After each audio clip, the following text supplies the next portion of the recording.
outbursts of colored energy, was praised by contemporary critics when it was shown in 1948 at the Venice Biennale. We can visualize what the initial stage of 1, number 31, probably looked like by comparing it to a related painting of the same year, a work designated number 32, even though it was done earlier. Pollock's numeration was obviously not strictly sequential. For reasons probably related to his original reluctance to be photographed, Pollock decided to halt this work after laying in what was usually just a preliminary web of poured black lines. Examples: number 13A, or arabesque; wooden horse; number 26A, or black and white; silver over black, white; number 13; number 10; number 8;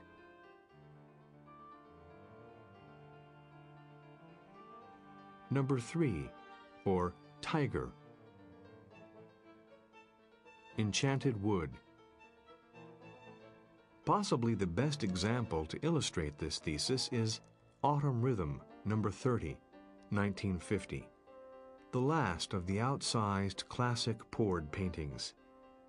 Virtually the same size as 1, number 31, Autumn Rhythm, Namath's superb shots of Pollock painting Autumn Rhythm disclose a man totally immersed in his work.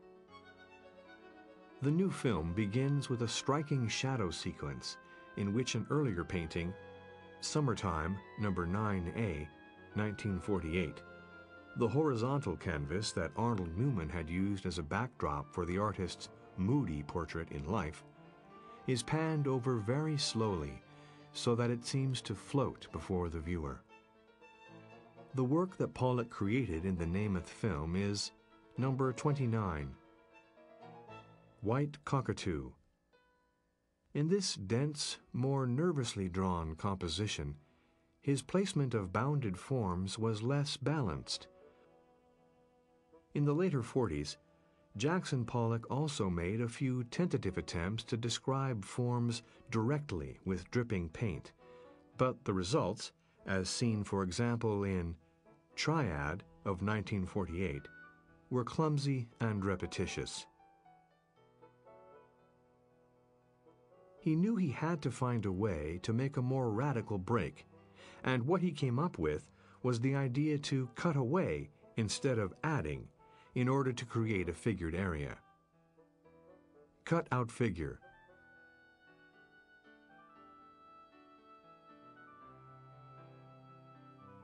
Cutout. Realizing that he could set up a situation where negative space would be made to serve a figurative function, Pollock first tried out this method in several small paper collages made with oil paint.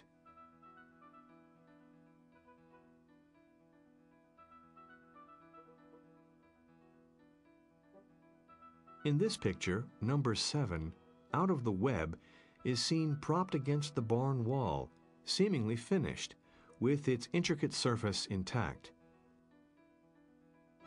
The extreme thickness of the work, which was comprised of a more than typical number of layers, seems to have made Pollock doubtful of its success. He may have concluded that the only remedy for saving the work might be to apply the technique of the cutout collages. The first change is technical.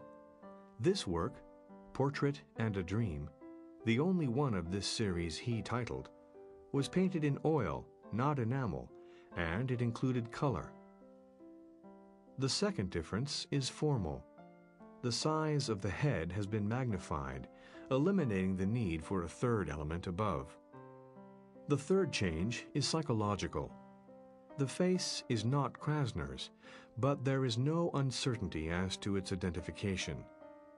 When asked who it was, Pollock told Elizabeth Wright Hubbard's husband, That's a portrait of me, can't you see it?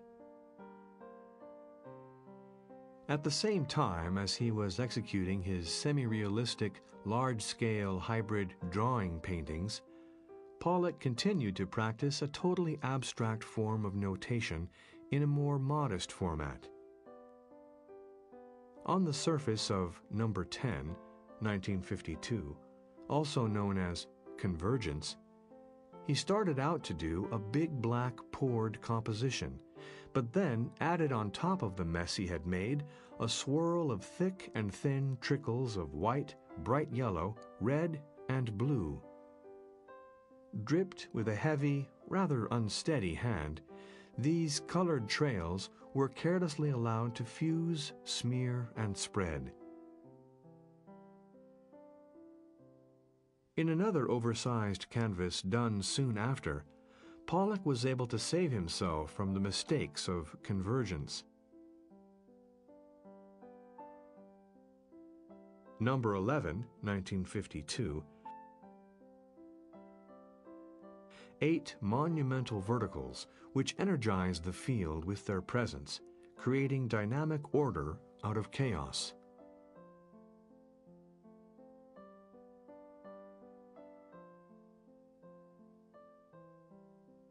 Number 25.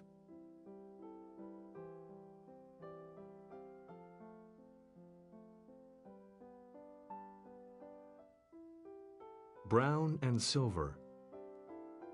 Number 28. Black and White, Polyptych. Number 27.